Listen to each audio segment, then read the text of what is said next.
I was stirring soup when my phone buzzed on the counter. A message flashed across the screen from an unknown number. Shower, 7 p.m. Don't forget the blue tie.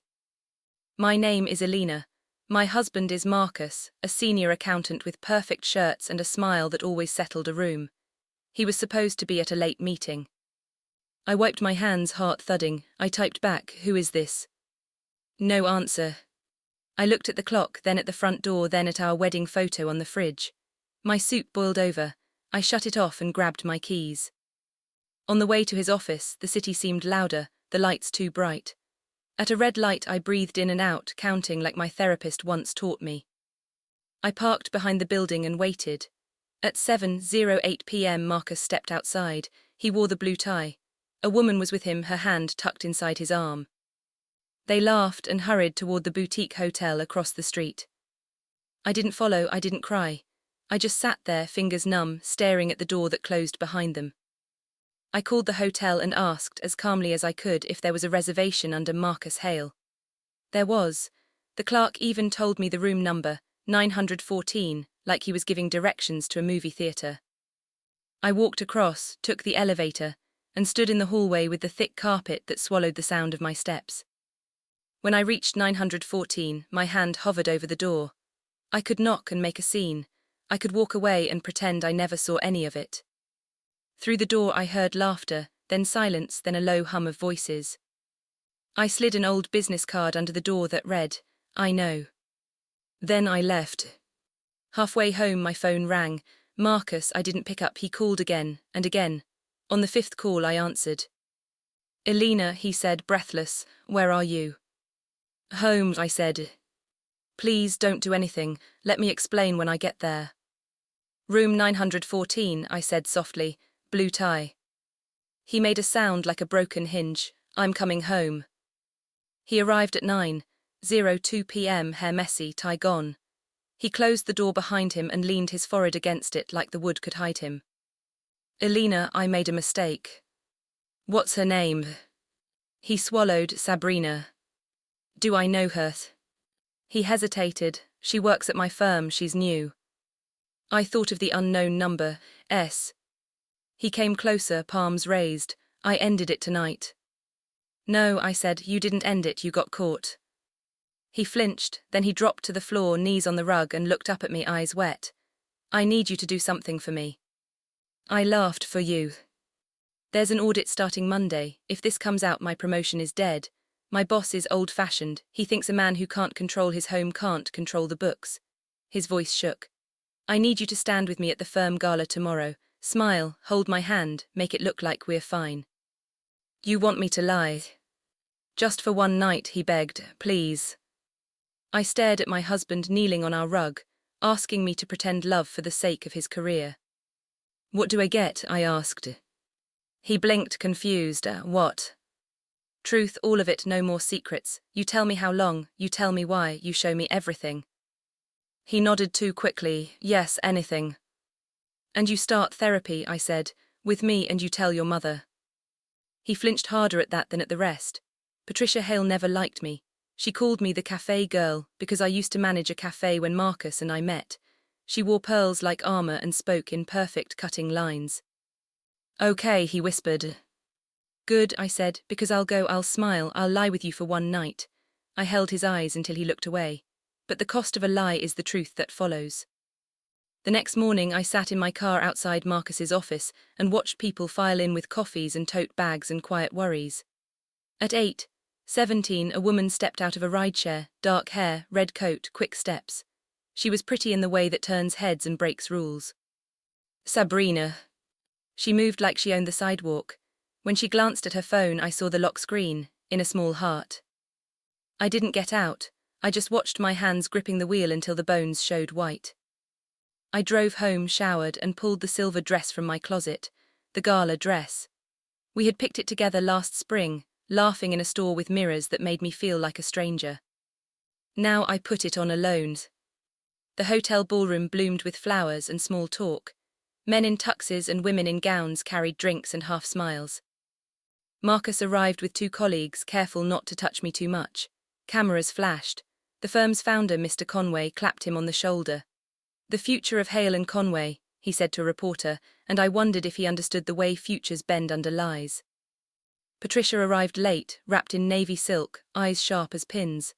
She looked at me, then at Marcus, then at our hands, then back at me, lips pursed. "Darling," she said, kissing the air near my cheek, "you look polished." "Thank you," I said. Her eyes asked a question, "Are you still in control?" I decided not to answer. The photographer lined us up. Senior partners, their wives, the men who would inherit all this, and the women who would iron the shirts. "Closer," he said, "hands." Marcus slid his palm against mine. We faced the camera and pretended we were a story with no broken chapters. When the flash went off, I whispered to him, "After tonight you tell your mother, or I will." He nodded, jaw tight. Across the room, Sabrina stood near the dessert table, pretending to make space on her plate. She looked like a question mark. The photographer lifted his lens again, "One more." We smiled so hard my face hurt. In the bathroom, a woman adjusted her diamond earrings and sighed. "These parties," she said. I washed my hands longer than needed. On the counter beside me lay a crimson lipstick with no owner.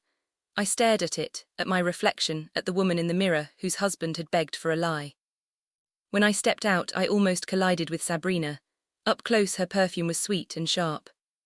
"Sorry," she said, then recognized me. "Oh." We looked at each other for 3 heartbeats. "You're Alina," she said. I've heard so much about you." "I bet you have," I said. She bit her lip. "It was a mistake." "One night?" I asked. She swallowed, more than once. I nodded. "Then it wasn't a mistake, it was a decision." Mr. Conway tapped the microphone. "We are a family," he said, which was funny because families are where we hide our worst truths. He praised Marcus for leading the upcoming audit. He praised the firm for its integrity. He praised the spouses for standing by their men, like it was still a different century. I clapped when everyone clapped. I smiled when the cameras swung. But inside me something steady, something steel was building. Marcus squeezed my hand. It felt like a plea. After dessert, Patricia cornered me near the balcony doors. The city wind curled through the crack like a secret. "I know what you're doing," she said. "What am I doing?" "Protecting him," she lifted her chin. "Because you understand how much this means, because you love him." "Because he asked me to lie," I said. Something flickered in her eyes. "We all lie," she said softly. "The trick is to choose lies that keep the house standing." "I'm not a carpenter," I said. "I'm his wife." She nodded once, slow, then be one. We woke in the same bed, facing opposite walls. The morning light sliced the room in half. "Thank you," he whispered. "Therapy," I said. He nodded. "I'll book it today." "And your mother," I said, "tonight." He closed his eyes. "Okay." While he showered, I sat at the kitchen table and wrote a list titled *Truth*. Under it, lines waited like open mouths. Patricia arrived at 6 p.m., precise as a clock. She paced our living room once, like measuring it. Marcus stood straight, hands folded. "Mother, I made a mistake." He looked at me, then back at her. "I cheated on Alina." Patricia's mouth trembled, then settled. She looked at me, then at him. "How long?" "A few months." She turned to the window. "You have the audit, the promotion, your name on the door." She turned back. "And you risked it for what?" He swallowed. "I don't know." She shook her head, eyes wet. "Your father did this to me once," she said. "I forgave him because men are weak." She looked at me. "And because the house must stand." "I'm not you," I said. "No," she said. "You're better. That is why I am asking you to be strong." "I was strong last night," I said. "Tonight he starts paying." Therapy on Tuesday felt like walking into a storm and closing the door behind us. On Thursday, I found an email on Marcus's laptop while printing a recipe for lemon cake. The email was from Sabrina, an attachment named ***, travel Q3 ***. Inside were receipts, hotel confirmations, cab rides, meetings that were not meetings. It was a perfect ledger of betrayal. I printed it and slid the pages into a folder, then locked the folder in the bottom drawer of my desk. For the first time since the unknown text, I felt control. That night I asked Marcus, "Did you use your work card?" He froze. "What?" "For the hotels." He closed his eyes. Sometimes. Then your firm has a bigger problem than a broken marriage, I said. I sat with the folder on my lap and asked myself the question I had avoided. What do I want? Revenge would be easy. Send the folder to Mr. Conway. Watch the audit crash down on Marcus and Sabrina. Forgiveness would be harder. It would mean rebuilding trust brick by brick, and there were not enough bricks in our house. But there was a third path, truth with consequence. I wrote 3 letters and sealed them, one to Mr. Conway, one to Human Resources, and one to Marcus. In Marcus's I wrote, "We can fix us only if you fix you. This is not punishment, it is protection from your worst self." I set the folder on the kitchen table. "Sit," I said. Marcus sat, his hands shook. "This is everything," I said. "Hotel receipts, ride shares, your work card sometimes, your private card others, dates, times." He stared at the folder like it might bite. "How did you?" "You left your laptop open," I said. He swallowed. "What are you going to do?" "I wrote 3 letters," I said calmly. "One goes to your boss, one to HR, one is for you." He went pale. "Elena, please." "You begged me to lie," I said. "Now I'm asking you to tell the truth to your firm, to accept the consequences, to protect what can still be protected." He covered his face. "If I do this, I'll lose the promotion." "If you don't," I said, "you'll lose me." He asked me to come with him. I said yes. We sat outside Mr. Conway's office at 9 a.m., the carpet a stern navy blue. Marcus's knee bounced. Mine didn't. Inside, he told the truth. He said he had used company time and at times company resources for a personal affair. He said he understood the ethical breach and would accept disciplinary action. Mr. Conway listened with still hands. "Why tell me this now?" he asked. "Because my wife asked me to," Marcus said. His voice didn't break. "Because I am trying to be a man worthy of her." Mr. Conway looked at me, then back at him. "You'll be removed from the audit," he said. "There will be a review of your expenses. HR will recommend training and a probation period. Your promotion is suspended." Marcus nodded. "I understand." When we stood to leave, Mr. Conway said quietly, "You're lucky she is still in the room." News moves fast in offices. By lunch, everyone knew something had happened. By 2, Sabrina emailed a short resignation letter. By 3, HR emailed Marcus to schedule ethics training and a formal review. At home that night, the house felt heavy but cleaner. Marcus washed the dishes and said, "I'm sorry again." "I know," I said. "I told my mother about the consequences," he added. "She said I ruined everything." "You ruined some things," I said, "not everything." He dried his hands. "Do you want me to leave?" I looked at the window, at our small backyard with the uneven fence we kept promising to fix. "Not yet," I said, "but you will sleep in the guest room." Therapy became a place where we said the quiet parts aloud. "I wanted to feel powerful," Marcus confessed. "At work I was always the good soldier. With Sabrina I felt chosen." "Power is cheap when it is stolen," I said. Our therapist, a woman with kind eyes and a spine of iron, nodded. "Elena, what do you want now?" "I want honesty like oxygen," I said. "I want him to tell me the truth before it becomes a fire." Marcus nodded, eyes wet. "I will." "Not promises," I said, "practices." So we made practices. Calendars shared, passwords swapped, standing therapy appointments, a Sunday walk with no phones where we said one hard thing each. Patricia called and demanded tea. She arrived in a coat the color of storm clouds and sat like a queen. "You burned his future," she said. "He burned it," I said. I handed him water. She sipped, grimaced, and set the cup down. I was raised to protect the house, to stand there smiling while men made smoke. "And did it make you happy?" I asked. She stared at the steam. "No." For the first time, the edges of her voice softened. She looked older, smaller, human. "Then why do you ask me to do the same?" She took a breath. "Because I didn't know what else to ask," she whispered. We sat in silence. Finally she stood, smoothed her coat and touched my shoulder. "You are stronger than me," she said. "Take care of my son if he learns to deserve it." "I'm taking care of myself first," I said. She nodded once. "Good." On a Tuesday at 11 p.m, someone rattled our back door. I was on the couch with a blanket and a book. Marcus was in the guest room. The rattle turned into a scrape. My heart climbed into my throat. I moved quietly to the kitchen and grabbed my phone. The door opened 2 inches, then 3. A woman squeezed in, whispering, "Marcus." "Sabrina." She froze when she saw me. "Elena, I just needed to talk to him." "At midnight in my kitchen." She lifted her hands. "I'm sorry, I lost my job. People are whispering I thought he could fix it. He promised." "No," I said, "he promised me something else." She blinked, angry. "You're enjoying this." "Not at all," I said, "but I am done letting other people use my house as a stage." I opened the front door. "Good night, Sabrina." She hesitated, then walked past me into the darkness. 2 weeks later, a letter arrived from HR. Marcus's probation would last 6 months. No promotion this year, expense reimbursements required, training complete. He read it, folded it, and handed it to me like an offering. "I'm still here," he said. "I see that," I said. "I am," he began, then stopped. "I am learning to be small, to be quiet, to listen." I nodded. "Good."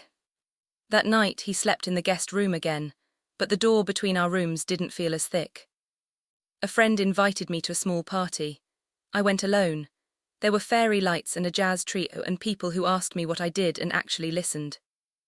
A man named Jonah asked if I liked lemon cake. "I'm learning to bake," he said. I laughed and thought of the recipe that started everything. "I like lemon cake," I said. He was kind, he didn't ask about Marcus. We talked about books and the way cities breathe at night. When I got home, Marcus was waiting in the kitchen, eyes anxious but calm. "Did you have fun?" he asked. "Yes," I said. He nodded. "Good." We stood in the soft kitchen light, both of us learning that marriage is not a prison and trust is not a chain. It is a bridge you choose to cross or not. On a rainy morning, Marcus's phone buzzed with a number not in his contacts. He handed it to me without looking. "Do you want to answer?" he asked. I picked up. "Hello." Silence, then a click. We stared at each other. The rain tapped the window like fingers. "I have been clean," he said quietly. "I go to therapy even when you can't. I avoid the bars after work. I come home." "I know," I said. "And if you decide to leave," he added, voice steady, "I will accept it." I closed my eyes. The truth was simple now. I didn't want to punish. I wanted to heal or to walk away, but with dignity. "Not today," I said. Spring pressed green into the trees. We replaced the broken slats in the backyard fence together, laughing when the boards refused to sit straight. We had rules and routines and small joys. Coffee on the steps, a walk to the market, a game where we named the colors of the sunset out loud. Sometimes we fought, sometimes I slept alone, sometimes he cried in therapy and sometimes I did. But we told the truth first before it could turn mean. We said "I feel" instead of "you are." We took care with our hands and our words. Marcus asked once, "Do you love me?" I said, "I am trying to love you again, and I think that is a kind of love." Months later, the firm held another gala, smaller, quieter. Marcus was not on stage. He stood beside me, not in front of me. People looked and whispered as they do, but the whispers no longer cut me. At one point, Mr. Conway walked over. He nodded at Marcus, then at me. "Good evening," he said and passed on. We stepped out onto the balcony. The city stretched below us like a living map. Marcus turned to me. "Thank you," he said, "for not destroying me, for letting consequences be enough." I thought of the first gala, the blue tie, the lie he begged me to tell. I had told it for one night, but then I had demanded truth like rent. "I didn't save you," I said softly. "We saved what could be saved." He nodded, eyes bright. Below us, sirens wailed and then faded. A woman laughed somewhere behind the glass. The wind touched my face. I took his hand, not as a favor, not as a performance, but because, for this night, it felt like the truest thing to do. And that, I realized, was the difference between a lie that keeps a house standing and a truth that teaches you how to build a better one.